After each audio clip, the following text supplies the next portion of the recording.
Nne gị nwụrụ anwụ abụrụ onye ichie. She's not an ancestor. Nna gị nwụrụ anwụ abụrụ onye ichie. Ọ bụrụ an ancestor. Stop deceiving yourself. Let us confront these lies. For you to be an onye ichie in Igbo cosmology, ọ ga-adị ka esili ya n'ọkụ.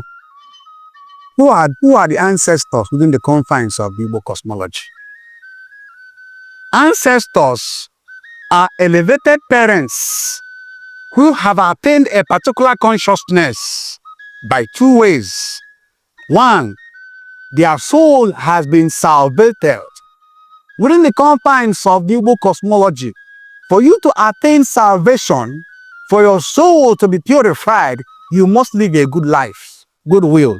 And secondly, you must achieve your divine purpose.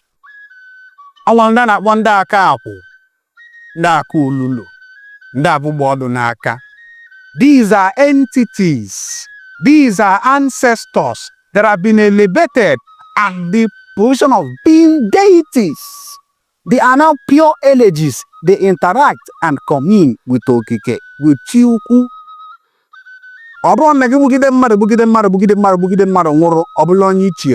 Most of them are trapped in the other world. Go and find out.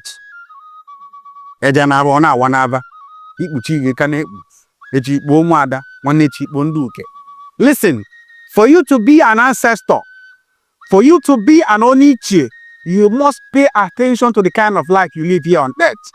You must live a good life. You must live upright.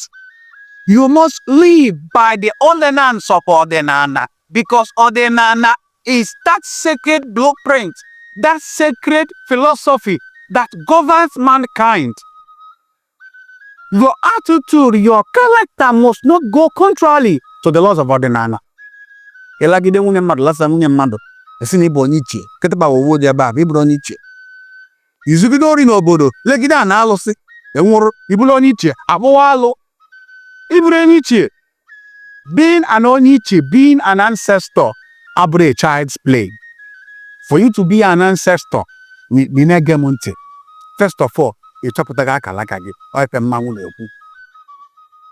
For you to become an ancestor, you must attain that on the final where summum bonum manageri in Latin, the highest goal. What is the highest goal? The salvation of the soul, the sanctity of the soul, and the resurrection of the soul. And for our soul to be sanctified, to be purified, you must embrace your divine purpose. You must achieve your divine purpose. Go and get Monte today. Have you discovered your reason on earth? Have you demystified your soul contracts? Afam Bonam resort in law managebe. Abu Moinando, Mamambala. Dalun. God.